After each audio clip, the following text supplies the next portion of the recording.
हमारे साथ मेहमान भी जुड़े हुए हैं। सीनियर जर्नलिस्ट हर्षवर्धन त्रिपाठी जी हमारे साथ हैं राजनीतिक विशेषज्ञ शिवम त्यागी जी, संजीव श्रीवास्तव साहब जुड़ रहे हैं हमारे साथ, बहुत सीनियर जर्नलिस्ट हैं, और आलोक भट्ट भी जुड़ रहे हैं, राजनीतिक विशेषज्ञ हैं। सबसे पहले आलोक जी आपके पास आना चाहता हूं। उत्तराखंड के एनसाइक्लोपीडिया कहा जाता है आपको। अब ये बताइए कि आज की जो ये शपथ ग्रहण होने जा रही है, उत्तराखंड के बनने के बाद पहली बार कोई सरकार रिपीट होगी, तो जनभावना पूरी तरीके से बीजेपी के साथ है, इसमें कोई शक नहीं इस वक्त। लेकिन एक चुनौतियां भी हैं, 5 साल में बहुत कुछ करके दिखाना होगा पुष्कर सिंह धामी को। जी बिल्कुल, क्योंकि एक तरह से आज का जो दिन है, एक उत्तराखंड के पिछले 20-22 साल के इतिहास में एक वाटरशेड मोमेंट है, इन द सेंस कि पहली बार एक सरकार रिपीट हो रही है। दूसरी बात इसके बारे में ये कही जा सकती है कि जैसे केदारनाथ जी में जो पीएम ने एक अपने भाषण में कहा था कि उत्तराखंड, अगला दशक उत्तराखंड का होगा, और वो बात उन्होंने हर अपने भाषण में जितनी भी जनसभाओं में दोहराई।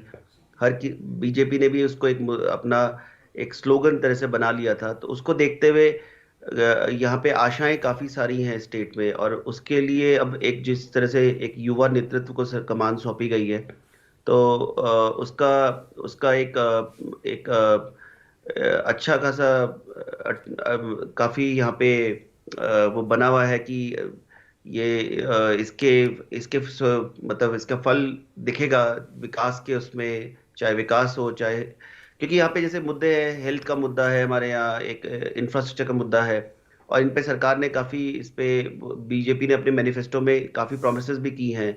कांग्रेस के जो उन्होंने 4 धाम 4 काम था, उसके अगेंस्ट बीजेपी ने भी अपने काफी सारे मैनिफेस्टो में प्रोमिसेस किए थे। और एक जो यूनिफॉर्म सिविल कोड का जो इलेक्शन से कुछ दिन पहले एक मुद्दा आया था, तो उसके ऊपर भी अब काफी एक टेस्ट केस है। तो लेट्स सी, काफी लोगों में एक्साइटमेंट है इस चीज को लेके। और ये जैसे मैंने कहा कि एक वाटरशेड मोमेंट इसलिए भी है क्योंकि होता क्या है कि उत्तराखंड में जो मैं हमेशा बात कहता हूँ कि एक ब्यूरोक्रेसी, नौकरशाही और काफी हावी रहती है। और उसका रीजन ये कि बार बार सरकारें बदलती है, तो जो नई सरकार आती है उसको थोड़ा टाइम लगता है संभलने में। उस बीच में काफी कुछ एजेंडा सेट हो जाते हैं।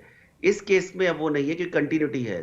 सरकार को, धामी जी को कुछ पुराना सब कुछ मालूम है उनको, और वो आज ही से, जैसे जिस दिन शपथ लेंगे उससे पहले ही शुरुआत कर देंगे, तो उनको ज्यादा कोई डाउनलोड लेने की जरूरत नहीं है। तो उसका प्रभाव दिखेगा, गवर्नेंस में दिखेगा प्रभाव। हम जिस कंटिन्यूटी की बात कर रहे हैं, संजीव जी, आपको लगता है कि ये कंटिन्यूटी किसी भी प्रदेश की, और खास तौर पर उत्तराखंड जैसे प्रदेश की जहां पे इंफ्रास्ट्रक्चरल डेवलपमेंट इतना तेजी से हो रहा है, इसमें अगर वही सरकार रिपीट करती है तो ये उस स्टेट के लिए भी बहुत जरूरी है और बहुत बेहतर है? बिल्कुल, डेफिनेटली। जैसे अभी आप मेरे से पहले आलोक बता रहे थे कि चूंकि ये कंटिन्यूटी है, देखो एक तो उत्तराखंड में शायद ये पहली मर्तबा ऐसा हो रहा है कि सरकार रिपीट हो रही है, और chief minister, outgoing chief minister दोबारा आ रहे हैं। और आउटगोइंग चीफ मिनिस्टर ऐसे दोबारा आ रहे हैं जो 7-8 महीने पहले बने थे। तो वो जो काम उन्होंने सीखा है, जो पकड़ बनाई है, वो सब वो कंटिन्यू रख सकते हैं। वो नौकरशाही भी उनसे परिचित है, उनको एजेंडा भी मालूम है।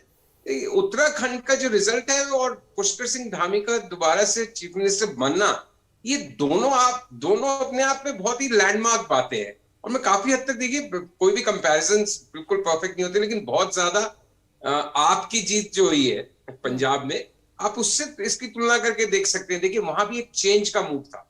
चेंज यहाँ पे कांग्रेस ने चेंज किया, उनका चेंज का कार्ड बिल्कुल पिट गया।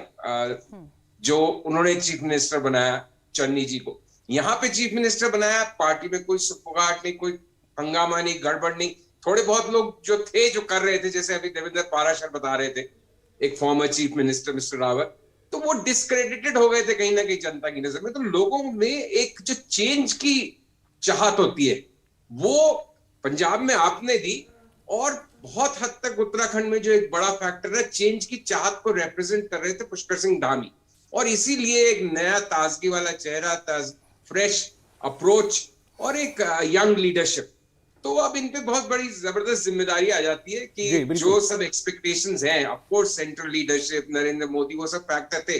और बीजेपी की भी दाद देनी पड़ेगी कि उन्होंने, पुष्कर सिंह धामी चुनाव हार गए, उसके बावजूद उन पे भरोसा संजीव जी, कायम लेकिन रखना, अभी जो आपने उनमें बात की, मेरे ख्याल से बहुत इंपॉर्टेंट फैक्टर है ये। हम आपको देहरादून लेकर चलेंगे, आनंद प्रकाश पांडे वहां पर हैं, आपको दिखाएंगे शपथ ग्रहण की तैयारियां सब कैसे हो रही हैं।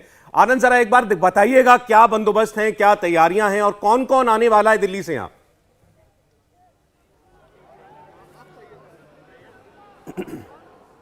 आनंद, आपको आवाज मिल रही है? चलो उनसे बात करेंगे हम दोबारा। हर्षवर्धन जी स्टूडियो में हमारे साथ हैं, शिवम त्यागी जी स्टूडियो में हैं। हर्ष जी, आपसे अभी संजीव जी ने जो कहा कि इस जीत का श्रेय पुष्कर सिंह धामी के चेहरे को मिले, केंद्र की सरकार के काम को मिले, डबल इंजन यानी दोनों सरकार के काम को मिले, इसका विश्लेषण बहुत जब से चुनाव के नतीजे आए तब से हो रहा है।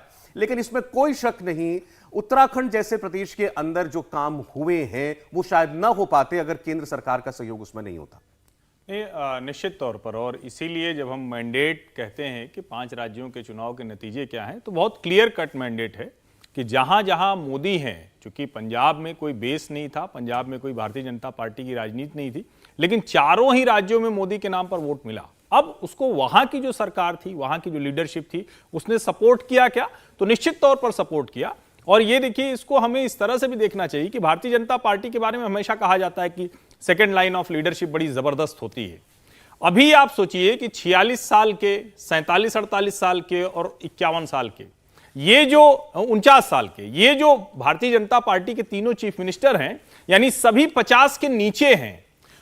इस औसत उम्र अगर 50 वर्ष की है तो यानी अगले कम से कम 15 वर्ष यानी 1.5 दशक की राजनीति के नेता हैं।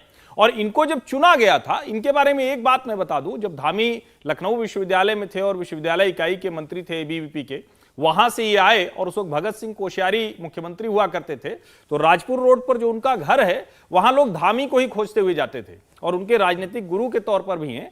तो ये कहना कि प्रशासनिक पकड़ इसलिए क्योंकि अभी वो कुछ महीने पहले मुख्यमंत्री बनाए गए, मैं ये कहूंगा कि जब से धामी ने ओएसडी के तौर पर वहां काम किया और आज तक वो लगातार इस मामले में बहुत ज्यादा परिपक्व हैं, बहुत ज्यादा पके हुए हैं। एक तरह से कहें कि उनको बहुत अच्छे से गढ़वाल कुमाऊं दोनों का बहुत अच्छे से पता है, सामंजस्य उनका बहुत अच्छा है। उन्होंने ओएसडी रहते हुए, उसका युवा मोर्चा अध्यक्ष रहते हुए, और बाद में वो मंत्री नहीं बन सके, अचानक मुख्यमंत्री बने, इन सब में अपनी भूमिका को उन्होंने बहुत सलीके से आगे बढ़ाया है। पार्टी ने शायद इसीलिए भरोसा किया। जी ठीक, एक बार आनंद के पास चलते हैं, जुड़ गए हमारे साथ देहरादून से। आनंद, बताइए क्या तैयारियां हैं, क्या इंतजाम किए गए हैं?